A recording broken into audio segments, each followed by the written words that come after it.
Hello everyone, this is Andrew and thanks for joining me on my YouTube channel. Today I wanted to answer the question about how to get started in real estate.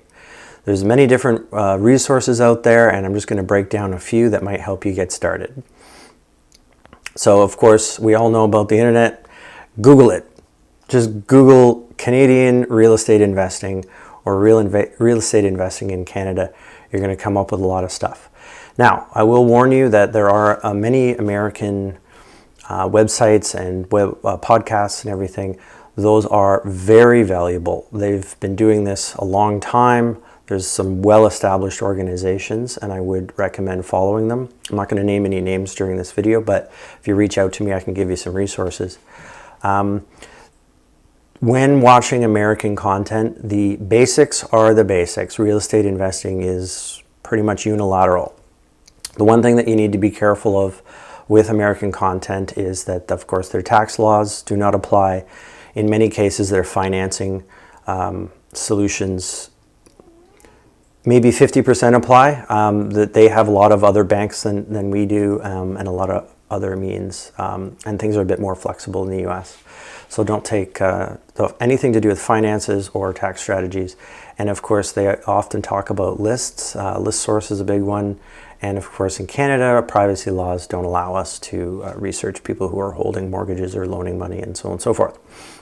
So having said that, make sure that if you are going to be investing in Canada, I'm in Southern Ontario, and I researched a lot of the stuff online in the US to get the basics, but it wasn't until I reached some Canadian content that it really started to resonate with me that this can actually be done in Canada. So, Google, there's YouTube is, of course, amazing. There's tons, there's several very large investors in Canada that I know have very extensive YouTube channels with pretty much everything that you'd need to know, hundreds and hundreds of videos. You just have to sort of sift through it. It's not in chronological order necessarily. Podcasts. Similar to YouTube podcasts, there's some really, really solid Canadian content podcasts. If you just go to your favorite podcast program and Google real estate, you're going to come across a lot of the good Canadian ones.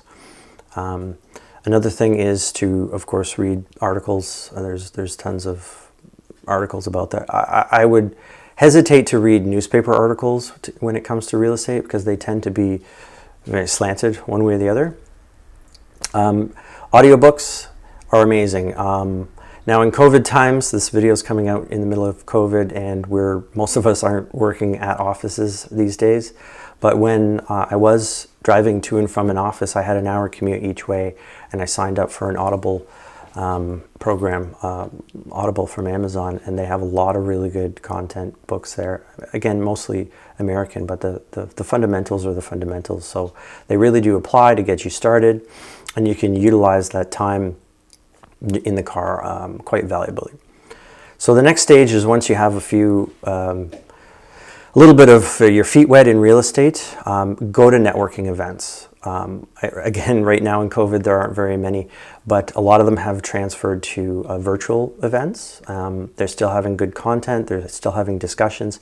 You will be missing a little bit of the networking, but I would encourage you to start following those resources now so that when face-to-face networking starts to become a little bit more allowed, it is really the key is to know the people in that room. Most real estate investors are extremely giving of their time and their knowledge. So you want to get around people. You want to know who to know in what fields, be it real estate, like agents and mortgage brokers and property managers and, get to know contractors, so on and so forth. So it's very valuable to get out there and get your face known because it's not only about who you know, but who knows you. Then I would suggest looking for a mentor. You can join some organizations and then you would have mentorship just by being around certain people. There are also paid mentorships, which we don't call them coaches, and they're very valuable because they've been doing this for 10 years. And if you want to cut off 10 years of your journey, then they're going to help you. Now, it's not cheap, but if you get to the point where you're 100%, you've done your reading, you've listened to some podcasts, you're educated enough to know that this is what you really want to do, that is the next step that's going to really drive your future. Now, one thing when you're talking to people in the real estate community is just be mindful that you're not taking. It's one thing to sign up for our website. They expect you to pay something to get content. Buy a book, you pay to get a book. But if you're just asking for free advice all of the time, you are going to get the reputation of the person who just asks for all this free advice but then provides nothing in return. So just be mindful of that and try to provide, buy a dinner, buy a coffee, make it a relationship, not just a one-sided transactional thing. And one scenario that I've heard works quite well, and I never did this, but I wish I had the ability to do so at the time when I was starting, and that was to just work for somebody for free.